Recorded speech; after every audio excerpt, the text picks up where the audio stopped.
بسم اللہ الرحمن الرحیم۔ السلام علیکم ورحمۃ اللہ وبرکاتہ۔ سیرت نبی صلی اللہ علیہ وآلہ وسلم کے ساتھ آج ہمارا چھٹا پروگرام ہے، یعنی آج طولت شریف کے بارے میں ذکر کیا جائے گا۔ جب حمل شریف کو چاند کے حساب سے پورے 9 مہینے ہو گئے تو حضور اقدس صلی اللہ علیہ وآلہ وسلم 12 ربیع الاول کو دوشنبہ کے دن فجر کے وقت کہ ابھی بعض ستارے آسمان پر نظر آ رہے تھے تو پیدا ہوئے۔ دونوں ہاتھوں زمین پر رکھے ہوئے، سر آسمان کی طرف اٹھایا ہوا، جس سے آپ اپنے علو مرتبہ کی طرف اشارہ فرما رہے تھے۔ بدن بالکل پاکیزہ اور تیز بو کستوری کی طرح خوشبودار، ختنہ کیے ہوئے، ناف بریدہ چہرہ، 14ویں رات کے چاند کی طرح نورانی آنکھیں، قدرت الہی سے سرمگی، دونوں شانوں کے درمیان مہر نبوت درخشاں تھی۔ آپ کی والدہ نے آپ کے دادا عبدالمطلب کو، جو اس وقت خانہ کعبہ کا طواف کر رہے تھے، بلا بھیجا۔ وہ حضرت کو دیکھ کر بہت خوش ہوئے اور بیت اللہ شریف میں لے جا کر آپ کے لیے صدقے دل سے دعا کی اور اللہ تعالیٰ کی اس نعمت عظمیٰ کا شکر ادا کیا۔ آپ کے چاچا ابو لہب کی لونڈی سویبیہ نے ابو لہب کو طولت شریف کی خبر دی تو اس نے اسی خوشی میں سویبیہ کو آزاد کر دیا۔ حضرت جس مہینے میں پیدا ہوئے اس کا نام تو ربیع الاول تھا ہی، مگر وہ موسم بھی ربیع بہار کا تھا۔ کسی نے کیا خوب کہا ہے، ربیع فی ربیع، نور فوق نور فوق نور۔ طولت شریف کی خوشخبری کا ثمرہ ابو لہب کی موت کے 1 سال بعد حضرت عباس نے خواب میں ابو لہب کو برے حال میں دیکھا۔ پوچھا، تجھے کیا ملا؟ ابو لہب نے جواب دیا، تمہارے بعد مجھے کچھ آرام نہیں ملا، سوائے اس کے کہ سویبیہ کو آزاد کرنے کے سبب سے بامقدر اسی مغاں میان ابہام و سبابہ کے پانی مل جاتا ہے جسے میں پی لیتا ہوں۔ اس حدیث کو عروہ بن زبیر کا مطلب یہ ہے کہ ابو لہب بتا رہا ہے کہ میرے اعمال رائگاں گے سوائے ایک کی، اور وہ یہ کہ میں نے حضرت کی ولادت کی خوشی میں اپنی لونڈی سویبیہ کو آزاد کر دیا تھا۔ اس ایک عمل کا فائدہ باقی رہ گیا اور وہ یوں ہے کہ اس کے بدلے ہر دوشنبہ کو ابہام و سبابہ کے درمیانی مغاں کی مقدار مجھے پانی مل جاتا ہے، جسے میں انگلیوں سے چوس لیتا ہوں اور عذاب میں تخفیف ہو جاتی ہے۔ سبحان اللہ سبحان اللہ۔ یہ رسول کریم صلی اللہ علیہ وسلم کی خصوصیات میں سے ہے، ورنہ کافر کوئی عمل فائدہ نہ دے گا، یعنی کہ کافر کو کوئی عمل فائدہ نہ دے گا۔ یہاں ایک بات واضح ہے کہ میں گزارش کرتی ہوں کہ جب حضور صلی اللہ علیہ وسلم کی طولت شریف پر خوشی منانے سے ایک کافر کو یہ فائدہ پہنچتا ہے تو قیاس کیجئے کہ ایک مسلمان جو ہر سال میلاد شریف کرتا ہے یا کرواتا ہے، حضور احمد مختار صلی اللہ علیہ وسلم کی طولت شریف پر خوشیاں مناتا ہے، اس دار فانی سے رخصت ہو جائے تو اسے کس قدر فائدہ پہنچے گا۔ طولت شریف کے وقت غیب سے عجیب و غریب اور خارق عادت امور ظاہر ہوئے تاکہ آپ کی نبوت کی بنیاد پڑ جائے اور لوگوں کو معلوم ہو جائے کہ آپ اللہ تعالیٰ کے برگزیدہ اور پسندیدہ ہیں۔ ان کے نور سے حرم شریف کی پست زمین اور ٹیلے تک روشن ہو گئے۔ آپ کے ساتھ ایسا نور نکلا کہ مکہ مشرفہ کے رہنے والوں کو ملک شام کی کیسرا محل بھی نظر آنے لگے۔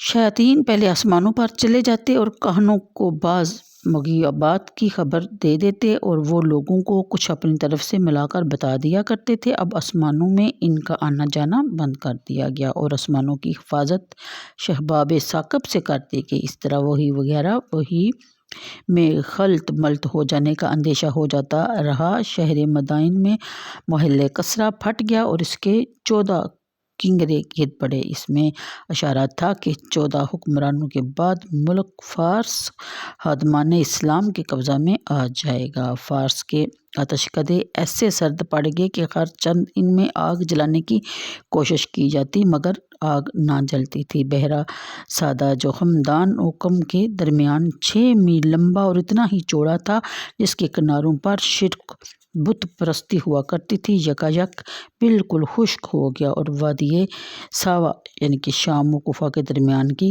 ندی جو بالکل خشک پڑی تھی لبالب بہنے لگی۔ سبحان اللہ۔ حضرت صلی اللہ علیہ وآلہ وسلم کو آپ کی والدہ مائدہ نے کئی دن دودھ پلایا۔ پھر ابولہب کی آزاد کی ہوئی لونڈی سویبیہ نے چند روز ایسا ہی کیا۔ بعد ازاں حلیمہ سعدیہ نے یہ خدمت اپنے ذمہ لی۔ قریش میں دستور تھا کہ شہر کے لوگ اپنے شیرخوار بچوں کو بدوی آبادی میں بھیج دیا کرتے تھے تاکہ بچے بدووں میں پل کر فصاحت اور عرب کی خالص خصوصیات حاصل کریں اور مدت رضاعت کے ختم ہونے پر افزانہ یعنی کہ دودھ کے جتنے پیسے طے ہوئے وہ دے کر واپس لے آتے۔ اس لیے نواحِ مکہ کے قبائل کی بدوی عورتیں سال میں 2 دفعہ ربیع اور خریف میں بچوں کی تلاش میں شہر مکہ میں آیا کرتی تھی۔ چنانچہ اتفاق 1 سالی میں حلیمہ سعدیہ اپنے قبیلہ کی 10 عورتوں کے ساتھ اسی غرض سے شہر میں آئی۔ حلیمہ کے ساتھ اس کا شیرخوار بچہ عبداللہ نام اس کا شوہر حارث بن عبدالعزیز سعدی، ایک دراز گوش اور ایک اونٹنی تھی۔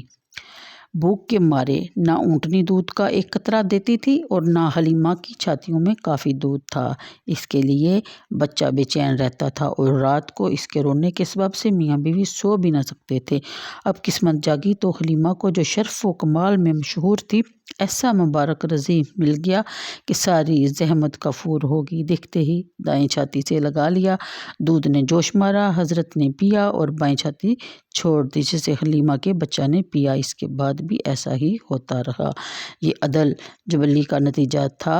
ڈیرے پر پہنچی تو پھر دونوں بچوں نے سیر ہو کر دودھ پیا۔ حارث نے اٹھ کر اونٹنی کو دیکھا تو اس کے تھن دودھ سے لبالب بھرے ہوئے تھے، جس سے میاں بیوی بھی سیر ہو گئی اور رات آرام سے کٹی۔ اس طرح 3 راتیں مکہ میں گزار کر حضرت آمنہ کو الوداع کہہ دیا اور حلیمہ اپنے قبیلہ کو آئی۔ اس نے حضرت صلی اللہ علیہ وسلم کو اپنے آگے دراز گوش پر سوار کر لیا۔ دراز گوش نے پہلے کعبہ کی طرف 3 سجدے کیے، پھر سر آسمان کی طرف اٹھایا، گویا شکر ادا کر رہا ہے وہ اللہ کا کہ اس سے یہ خدمت لی گئی۔ پھر روانہ ہوئی اور حضرت کی برکت سے ایسی چست و چلاک بن گئی کہ قافلہ کے سب چوپایوں سے آگے چل رہی تھی، حالانکہ جب آئی تھی تو کمزوری کے سبب سے سب سے پیچھے رہ جاتی تھی۔ ساتھ کی عورتیں حیران ہو کر پوچھتی، ابو ذؤیب کی بیٹی یعنی حلیمہ یہ وہی دراز گوش ہے؟ حلیمہ جواب دیتی، واللہ یہ وہی ہے۔ بنو سعد میں اس وقت سخت قحط تھا، مگر حضرت کی برکت سے حلیمہ کی مویشی سیر ہو کر آتے اور خوب دودھ دیتے اور دوسروں کے مویشی بھوکے آتے اور وہ دودھ کا ایک قطرہ بھی نہ دیتے۔ اس طرح حلیمہ کی سب تنگ دستی دور ہو گئی۔ حلیمہ حضرت کو کسی دور جگہ نہ جانے دیتی تھی۔ ایک روز وہ غافل ہو گئی اور حضرت اپنے رضاعی بہن شیمہ کے ساتھ دوپہر کے وقت بیڑوں کے ریوڑ میں تشریف لے گئے۔ مائی حلیمہ تلاش میں نکلی اور آپ کو شیمہ کے ساتھ پایا، کہنے لگی، ایسی تپش میں؟ شیمہ بولی، اماں جان میرے بھائی نے تپش محسوس نہیں کی، کیونکہ تمام وقت بادل نے ان پر سایہ کیے رکھا۔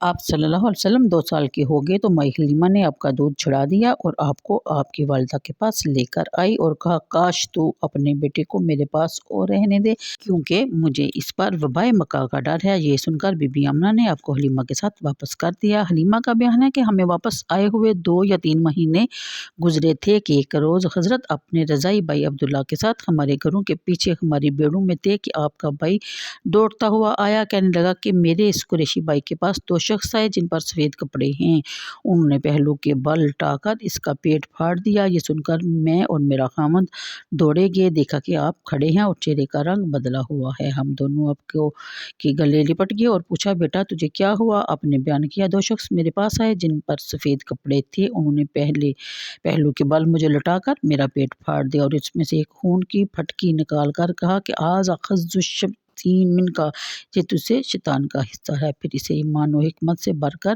سی دیا۔ پھر ہم آپ کو اپنے خیمہ میں لے آئے اور میرے خاوند نے کہا کہ حلیمہ مجھے ڈر ہے کہ اس لڑکے کے کچھ عصیب ہے۔ عصیب کے خوف کی وجہ سے حضرت حلیمہ آپ کو حضرت آمنہ کے پاس لے آئی اور حضرت آمنہ کے